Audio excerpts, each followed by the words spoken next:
বাফুফে বিগত সময় AFC grassroot day ঢাকাতেই করেছে। এবারই প্রথম যশোরের শামসুল হুদা ফুটবল একাডেমিতে বাফুফে এএফসি গ্রাসরুট ডে পালন করেছে। এফসির অনুদানের বাইরেও এই অনুষ্ঠানে অনেক অর্থ ব্যয় হয়েছে, আর সেটার সিংহভাগ শামসুল হুদা ফুটবল একাডেমি বহন করেছে।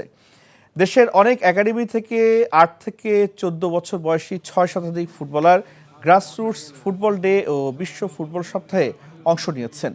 বাফুফের এই অনুষ্ঠানের প্রধান আকর্ষণ ছিলেন আর্জেন্টিনার রাষ্ট্রদূত মার্সেলো কার্লোস সোসা। অনুষ্ঠানে বেলুন উড়িয়ে শামসুল হুদা ফুটবল একাডেমির ভাষা সৈনিক মুসা ভবনের উদ্বোধন করেন রাষ্ট্রদূত। বাংলাদেশি ভক্তদের ভালোবাসায় সিক্ত আর্জেন্টিনার কাতার বিশ্বকাপের পর থেকে এই দেশে ভালো কিছু করার পরিকল্পনা জানায়।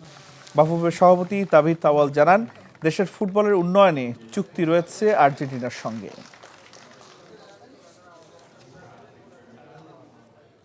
এই ঈদে জামা জুতো অ্যাক্সেসরিজের ডিসকাউন্ট।